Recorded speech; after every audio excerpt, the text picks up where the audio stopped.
اب میں یہ بات تھوڑی سی اور آپ کو اس میں ایکسپلین کر دوں، پھر میں آتا ہوں کہ پریشر تو نہیں آیا، لیکن کیا یہ بات چیت ہوئی ہے یا نہیں ہوئی. لیکن اس کے ساتھ اب یہ ہوا ہے کہ CNBC ایک امریکن ٹی وی چینل ہے، اس کو انٹرویو دیا ہے special envoy for piece missions, جو پریزیڈنٹ ڈونلڈ ٹرمپ کے special envoy for piece missions ہیں، اسٹیو وٹکاف. اور اسٹیو وٹکاف نے یہ کہا ہے، انہوں نے بڑی اہم باتیں کی ہے. انہوں نے کہا ہے کہ یہ ابراہم اکارڈ کو پھیلایا جا رہا ہے اور بہت جلد آپ بہت بڑی بڑی خبریں سنیں گے. انہوں نے کہا کہ سم بگ کنٹریز، کچھ بڑے ممالک اس میں شامل ہو رہے ہیں. انہوں نے نمبر نہیں لیا، نمبر نہیں بتایا کتنے ممالک کا، اور ان ممالک کا انہوں نے، اور خاص طور پر انہوں نے ایک بات اور کہی، انہوں نے کہا آپ ان ممالک کا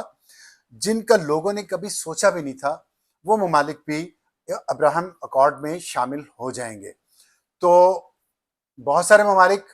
بڑے ممالک، اور پریزیڈنٹ ٹرمپ کہہ رہے ہیں 4 گریٹ ممالک،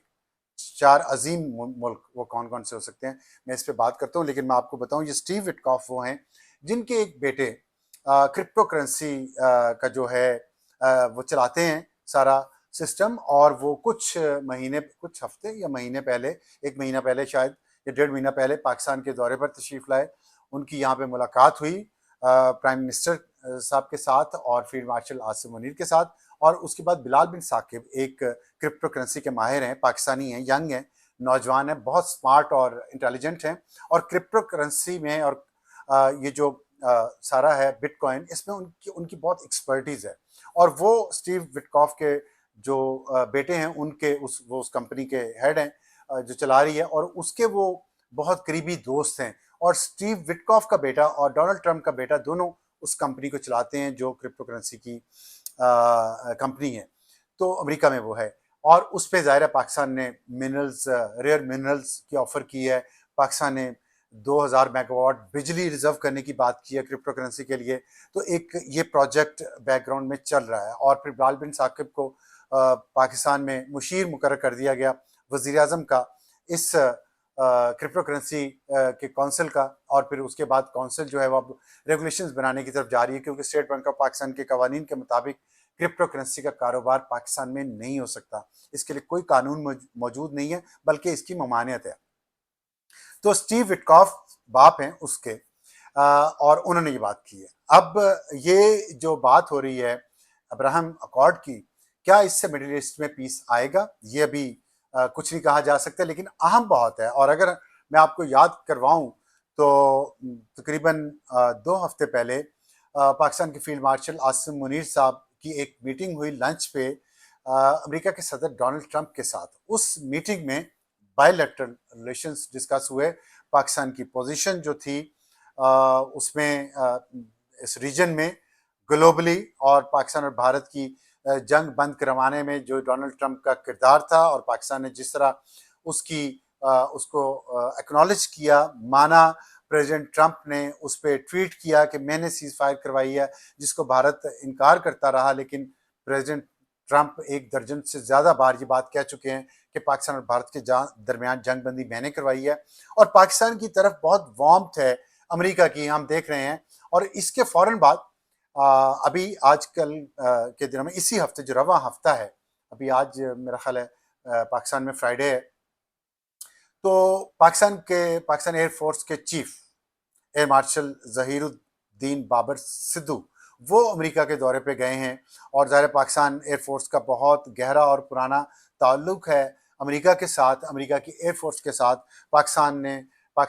امریکہ کے F-16 پچھلے 40-45 سال سے استعمال کر رہا ہے، اور پاکستان F-16 پاکستان کی ایئر فورس کا بہت مضبوط حصہ رہے ہیں. اس کے علاوہ بھی پاکستان کے پاس ایئر ڈیفنس اور مانیٹرنگ کا سسٹم امریکنز ہیں. بہت سارے اور امریکن ویپنز اور امریکن کوآپریشن ہے، جوائنٹ ایکسرسائزز ہوتی ہیں پاکستان ایئر فورس کی اور US ایئر فورس کی، پاکستان کی فوج کی، امریکی فوج کی جوائنٹ ایکسرسائزز ہوتی ہیں. پاکستان کے ملٹری ٹو ملٹری تعلقات امریکہ کے ساتھ بہت پرانے اور بہت گہرے ہیں،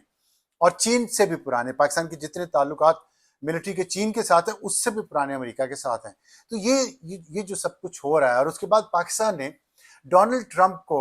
نوبیل پیس پرائز کے لیے نامزد بھی کیا، اور اس کے فوراً بعد امریکہ نے ایران پر حملہ کیا، جس کے بعد ایک ایسا مشکل وقت پاکستان پہ آیا جب یہاں پہ یہ کوشچن پوچھا جانے لگا کہ پاکستان نے ٹرمپ کو نوبیل پیس پرائز کے لیے نامزد کرنے میں کچھ جلدی کی ہے، لیکن ظاہر ہے جیسے میں نے آپ کو بتایا کہ فوری جنگ بندی ہو گئی اور اب ایران بھی امریکہ کے ساتھ انڈائریکٹلی نیگوشیٹ کر رہا ہے معاملات کو، ان کے درمیان بات چیت شاید فارملی بھی دوبارہ جلد شروع ہو جائے، اور پاکستان کے میں نے جیسے آپ کو بتایا کہ خواجہ آصف صاحب نے اس پہ بھی بات کی، انہوں نے کہا کہ کچھ عرصے کے لیے گرے ایریا آیا تھا جب ہم نے نوبیل پیس پرائز کے لیے پریزیڈنٹ ٹرمپ کو نامزد کیا تھا، لیکن یہ معاملہ اتنا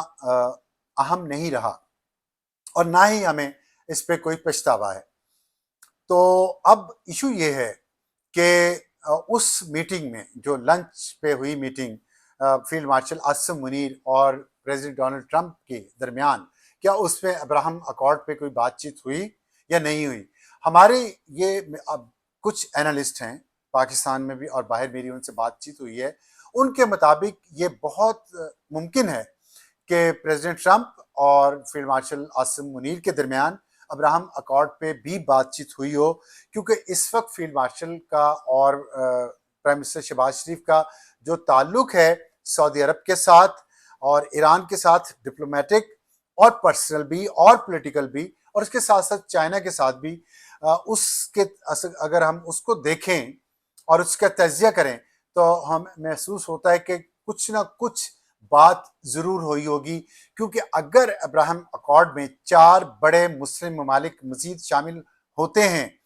تو اس میں ظاہر ہے ایران کی ریزرویشن ضرور ہوں گی، اور ایران کی ریزرویشن اس وقت تک رہیں گی جب تک کہ فلسطین کا مسئلہ حل نہیں ہوتا، اور ظاہر ہے مسلم ممالک وہ چاروں بھی بڑے بھی جن کے بارے میں پریزیڈنٹ ٹرمپ نے جن کی طرف اشارہ کیا ہے، ان کے بھی ریزرویشنز ہیں فلسطین کی ریاست پہ کہ کیا 2 اسٹیٹ جو پلان ہے وہ مڈل ایسٹ میں اس پہ معاہدہ ہوگا، کوئی فلسطینیوں کو ان کی آزاد ریاست ملے گی، اور یروشلم کا جو شہر ہے اس کی حیثیت کیا ہوگی، اور غزہ پہ جو جنگ بندی ابھی ہو رہی ہے اور جس کے بارے میں اسرائیل بھی مان گیا ہے اور حماس بھی مان گیا ہے، کیا یہ ایک سٹیپ ہے ٹوورڈز ابراہم اکارڈز ایکسپینشن؟ یہ بہت جلد ہمیں پتہ چل جائے گا، لیکن جتنے بھی میں نے آپ کو انڈیکیٹرز بتائے ہیں، ایران اسرائیل امریکہ جنگ بندی، اور غزہ اسرائیل جنگ بندی، اور پھر پاکستان کی امریکیوں کے ساتھ اتنی وارمتھ، امریکہ کی پاکستان کی طرف وارمتھ، پاکستان کا ایران اور سعودی عرب کے ساتھ اچھا تعلق، پاکستان کی ریجن میں اور انٹرنیشنل لیول پہ بڑھتی ہوئی مضبوط پوزیشن، سفارتی بھی، سیاسی بھی اور ملٹری کی بھی، لیکن ایک اس میں جو ویک پوائنٹ ہے وہ پاکستان کی کمزور معیشت ہے، اور اس کے بارے میں پاکستان کا کیا حکمت عملی ہوگی، یہ تو ابھی اس پہ بات کرنے کا موقع نہیں، اس پہ ہم بعد میں بات کریں گے، لیکن اس میں یہ بتانا ضروری ہے کہ خواجہ آصف صاحب نے یہ بھی فرمایا، انہوں نے کہا کہ یہ جب ان سے پوچھا ندیم ملک صاحب نے کہ اس کھیل میں پاکستان پہ کیا دباؤ ہے، تو انہوں نے کہا یہ کھیل جو ہے، جو بھی کھیل ہے، اس میں پاکستان پہ کوئی دباؤ نہیں ہے، پاکستان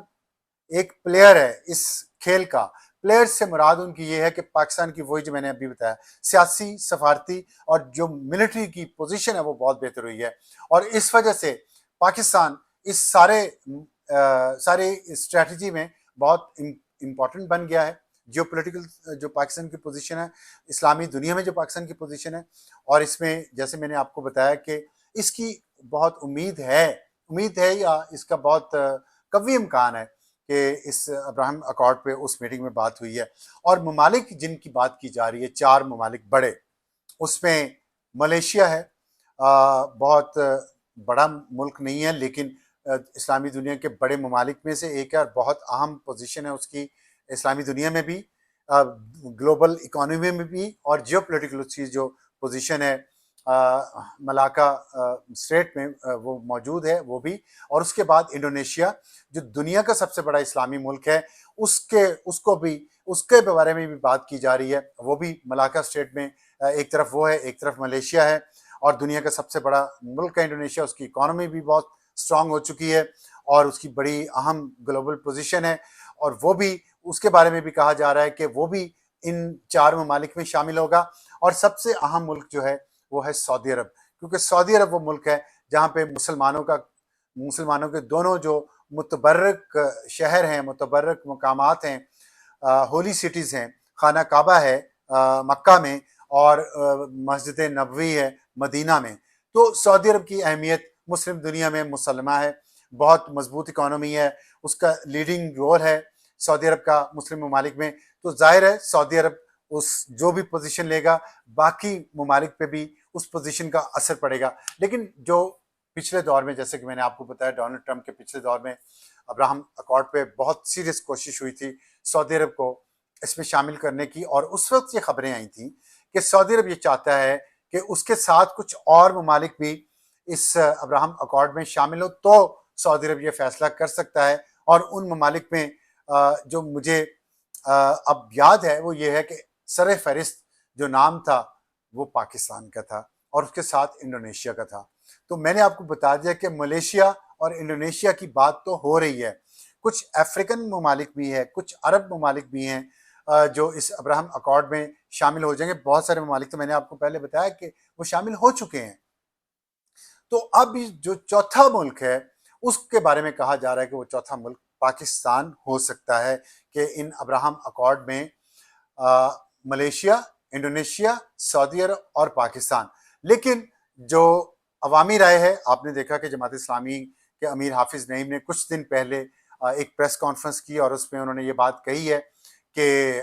اگر پاکستان اسرائیل کو ریاست کو تسلیم کرے گا تو یہ ہمارے نیشنل انٹرسٹ کے خلاف ہوگا. تو پاکستان کے اندر عوامی رائے اس کے مخالف ہے، انڈونیشیا کے اندر بھی ہے، ملیشیا کے اندر بھی ہے، سعودی عرب کے اندر بھی ہے. لیکن سب سے زیادہ اگر آپ پبلک اوپینین کی بات کریں تو وہ اسرائیل کو تسلیم کرنے کے خلاف وہ پاکستان میں ہے.